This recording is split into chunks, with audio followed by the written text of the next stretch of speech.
Butun dunyoda birgalikda ijod qilgan, birgalikda katta kashfiyotlarni amalga oshirgan aka-ukalar, opa-singillarni ko'p uchratish mumkin. Ularning ayrimlarini eslaymiz. Aka-uka Lyumyerlar, Auguste Lumière va Louis Lumière bundan 130 yil oldin kinematograf qurilmasini ixtiro qilishdi va tarixga kino san'atining asoschilari sifatida kirdi. Ularning qisqa metrajli filmlarida zavoddan chiqayotgan ishchilar yoki vokzalga kelayotgan poyezd tasvirini aks ettirishgan va bu odamlarda katta hayrat uyg'otgan. Aka-uka Grimlar, Yakob Grim va Wilhelm Grimlar haqida sizlar ko'p bora eshitgansiz.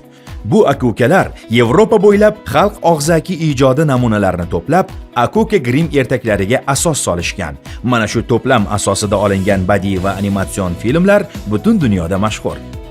Aka-uka Wrightlar, Orville Wright va Wilbur Wright esa aviatsiya sohasi yulduzlari hisoblanadi. Ular 1903-yilda tarixdagi birinchi boshqariladigan dvigatelli parvozni amalga oshirgan. Ularning samolyoti oddiy ko'rinsa-da, unda muhim texnik yechimlar, ayniqsa uchishni boshqarish tizimi mavjud edi.